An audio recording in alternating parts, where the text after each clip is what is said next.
Bonjour, je m'appelle Lisa Marie, je suis étudiante de deuxième année à la maîtrise en orthophonie et représentante du comité d'admission. Dans cette capsule, j'aborderai la vie au programme. Les étudiants à la maîtrise en orthophonie ont souvent une forte tendance au perfectionnisme. Toutefois, une fois que nous sommes admis, l'ambiance s'allège et la compétition qui régnait au bac fait place à l'entraide parmi les étudiants au sein de la maîtrise. Il est important de mentionner qu'à l'Université Laval, nous sommes très bien encadrés par le corps professoral. Les commentaires soumis lors des évaluations de cours sont pris en compte très sérieusement par nos professeurs qui mettent tout en œuvre pour assurer notre réussite. D'ailleurs, ce n'est pas seulement les cours qui comptent pour nos professeurs, mais aussi notre équilibre de vie. Le comité bien-être a d'ailleurs été mis sur pied afin d'assurer la santé psychologique des étudiants en orthophonie. Il est donc tout à fait possible de s'investir dans sa maîtrise tout en gardant un équilibre avec sa vie personnelle et sociale. D'ailleurs, il y a plusieurs façons de s'impliquer dans la maîtrise par le biais des divers comités. Il y a le comité d'admission, le comité socioculturel et plusieurs autres.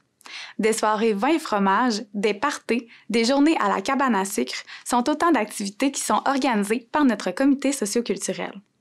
Bien sûr, avec les circonstances actuelles, le format des activités change, mais elles ne cessent pas d'avoir lieu pour autant.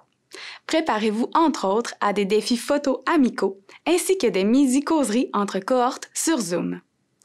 Aussi, nous pouvons nous impliquer au sein de l'association étudiante et participer aux différentes décisions visant à améliorer notre expérience au programme. Dans la maîtrise, nous apprenons beaucoup par mise en situation et ateliers, ce qui est très représentatif du milieu clinique. Aussi, nous avons plusieurs travaux à effectuer en équipe qui ont été aléatoirement choisis. Ça peut sembler étrange, mais le fait de ne pas choisir nos équipes nous pousse à travailler avec des gens provenant de divers milieux, ayant des personnalités différentes et qui ne travaillent pas nécessairement de la même manière que nous. Ces travaux d'équipe nous préparent davantage à la réalité clinique qui nous attend au sein d'équipes multidisciplinaires.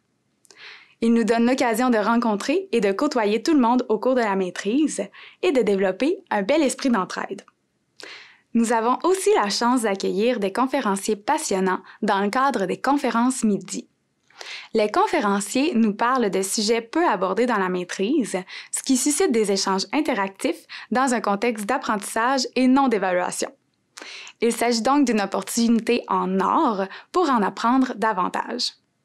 Nous avons aussi accès à plusieurs formations qui se déroulent hors des heures de cours et qui constituent pour nous une occasion de bonifier notre parcours en orthophonie.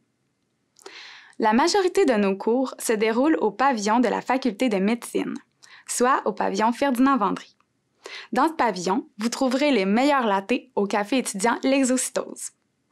En terminant, sachez qu'il y a des résidences sur le campus, de nombreux appartements autour et un réseau de transport en commun facilement accessible grâce au laissez-passer universitaire.